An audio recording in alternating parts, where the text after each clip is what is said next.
Hey everybody, so my name is Shane Smith. I'm going to be doing this narration on a woman named Catherine Pusey.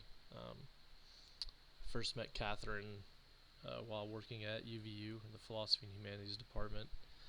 Um, I started working there and then she came in as an admin too. Um, so we got to know each other really well there and actually ended up dating. Um, but I'll get to that in a minute.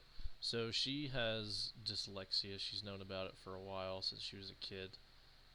So I thought it would be interesting to ask her about some things and find out what it's like to have dyslexia. So I feel like we all think we do at some point, but I wanted to see what it felt like to somebody that actually had it and has struggled with it their whole life. So yeah, so let's get into it, I guess. Okay.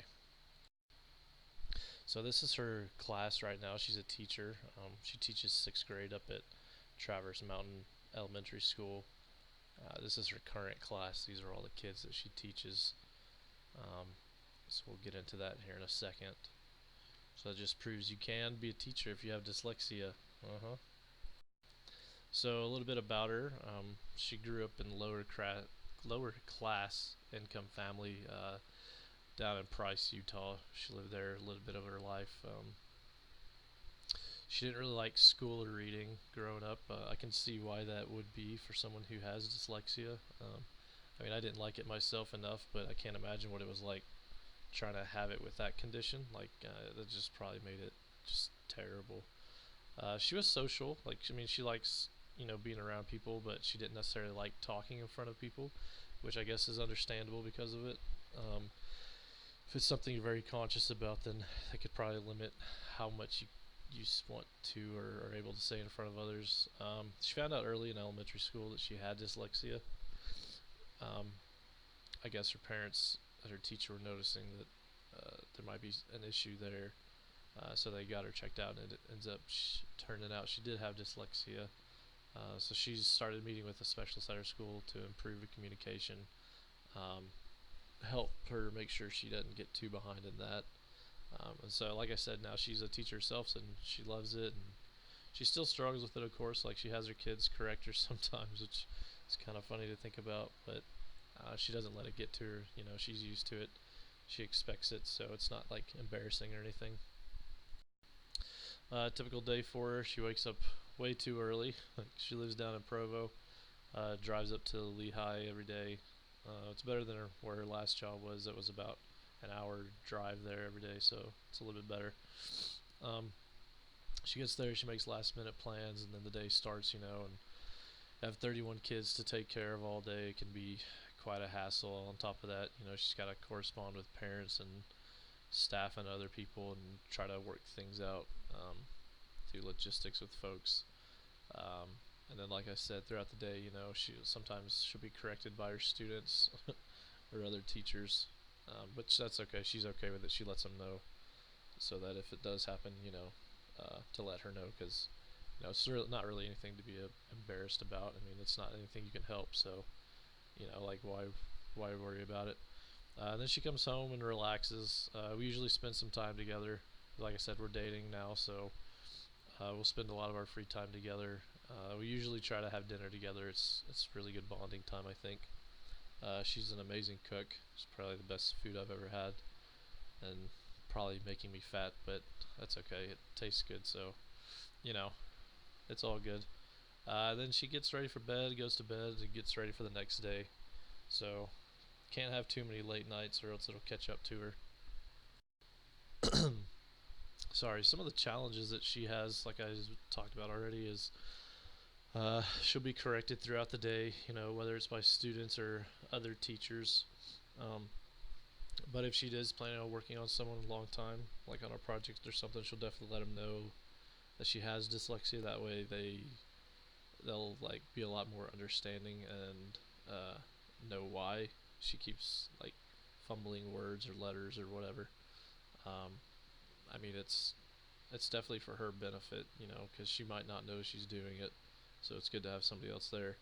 And then the next part kind of goes along with it. She has people double check her work after she's done, just to make sure she's done everything right. It's always good to have an extra pair of eyes. I mean, I know I do stuff and it has errors, and I don't have dyslexia, so it's always good to have somebody there to double check your work for you.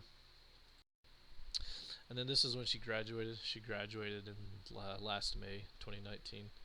Um, that's her class right there. So it just goes to prove that if you have dyslexia, you can go on to do great and wonderful things, even being a teacher yourself. So don't give up hope.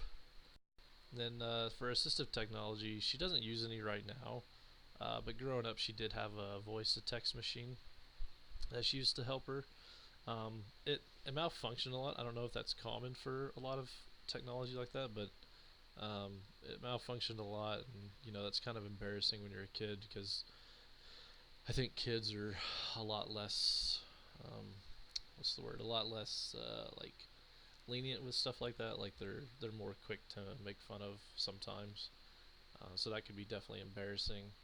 They'd have to be really quiet when she used it, which puts a lot more stress on her, I think, because if it does not work, then she has to say or read herself, whatever. And then sometimes it would be just faster if somebody else would help her. So the technology was there, but as to how reliable it was, doesn't sound like it was too reliable. And then some stuff that she thought about for the future she might use, or um, if she ever notices kids, is trying to get some phonetic spelling programs that help you learn to spell and read. And then they use they'll add in grammar rules as like a secondary thing just to make sure that you're spelling things right.